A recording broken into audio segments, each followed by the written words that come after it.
আর একটা বইয়ের নাম বিশ্ববরণ্য ওলামাদের জন্ম এবং মৃত্যু। যাই হোক, আমি আমার কথায় ফিরে আসি, যেখানে যাচ্ছিলাম সেখানে চলে আসি। আল্লাহ আমাদেরকে আমলের তৌফিক দান করুক। এখন অত্যন্ত প্রাসঙ্গিক, টাকা দিবে এখন বিক্রি নাই, এখন চলে। এই একবার মরাবাড়ি গেল বুঝলে, এই ছেলেটা যে মরাবাড়ি বলে হাই হাই ভাই মরে গেলে কবে, আর মরে গেছে বুবু। তারা বলছে সবাই খেপা করতে গেছে রে, ভাই মরে গেলে বলছে। আর ওই দূর থেকে ধরেছে বুঝলেন, ভাই গো মরে গেলে গো এসো। তারপরে এসে বললে, এই কিরম শরবত করেছিল, চিনি দিয়ে সময় না দিয়েছিল, মিষ্টি হয় নাই।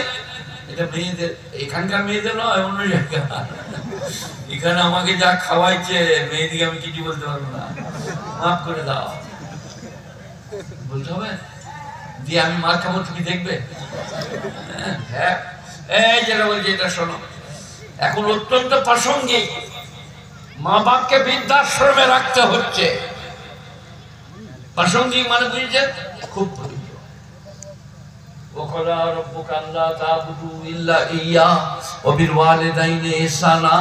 আল্লাহ ফরজ করেছেন আমার ছাড়া কারো উপাসনা, অর্চনা, আরাধনা, স্তুতি, বন্দনা চলবে। রওজা, মাজার, দরগা, ঠাঁই, গাছতলা, পীরতলা, মেহদিতলা, বুড়ো পীরতলা কোনোটাতেই মানত মানসিক চলবে না। যদি মুরগি মানত করেন 1,00,000 বার বিসমিল্লাহ বললেও সেটা আর হালাল হবে না। ওয়াকাদা রাব্বুকা, আল্লাহ ঠিক বললে যে আহলে হাদিস নাকি? দেখো না, এই কে বললে ঠিক?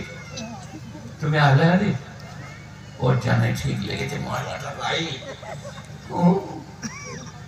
ঠিক আছে ভাই, খুব ভালো। কি বললাম? ওয়াকাদা রাব্বুকা আল্লা তা'বুদু, আল্লাহ ছাড়া কারো উপাসনা করো না।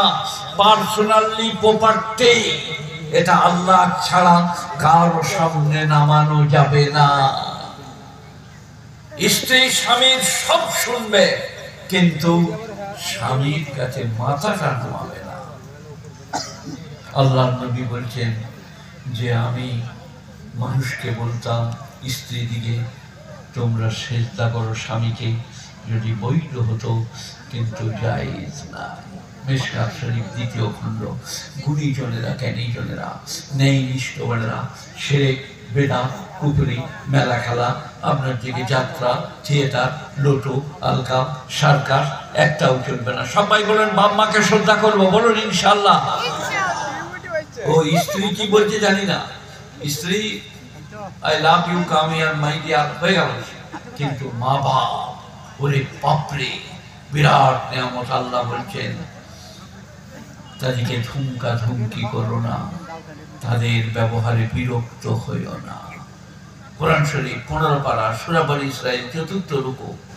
ওয়াকাদা রাব্বুকা আল্লা তা'বুদু ইল্লা ইয়্যা ওয়া বিল ওয়ালিদাইনি ইহসানা, মা বাপের সঙ্গে সদয় ব্যবহার করবে।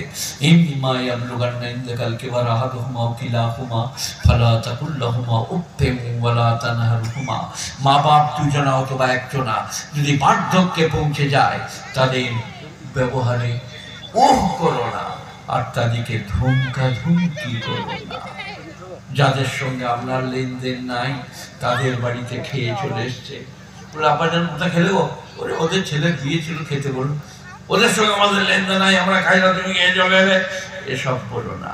তোমার থেকে তোমার বাপের আত্মসম্মান বোধ অনেক বেশি ছিল, আজ বার্ধক্যে পৌঁছে গেছে, তার আর কিছু খেয়াল নাই, নিজের ঘরটা পর্যন্ত ভুলে যায়। মসজিদ থেকে নামাজ পড়িয়ে পেরিয়ে যাচ্ছে, নিজের ঘরটা পেরিয়ে যাচ্ছে। বলি চাচা কোথায় যাবে? বলে ঘর যাবো। বলে তুমি যে বাড়ি পেরিয়ে চলে যাচ্ছ। কোরআন শরীফ কি বলেছে জানেন? আরযালিল উমুর লিকাই লা ইয়ালামা বা'দা ইলমিহি শাইআ, পরিণতি বয়সে মানুষের জানা অজানা হয়ে যায়। কোরআন আমার যেমন বলছিলাম, আমি বলতে বলতে ব্রেন থেকে কথা সরে যায়, মনে থাকে না, মনে পড়ে না। হাফেজ সাহেবকে আবার বলি, মনে পড়িয়ে দেয়। এটা বয়স হলেই সবারই হবে, আপনার দিকে কথা সরে যাবে। কি বলবো?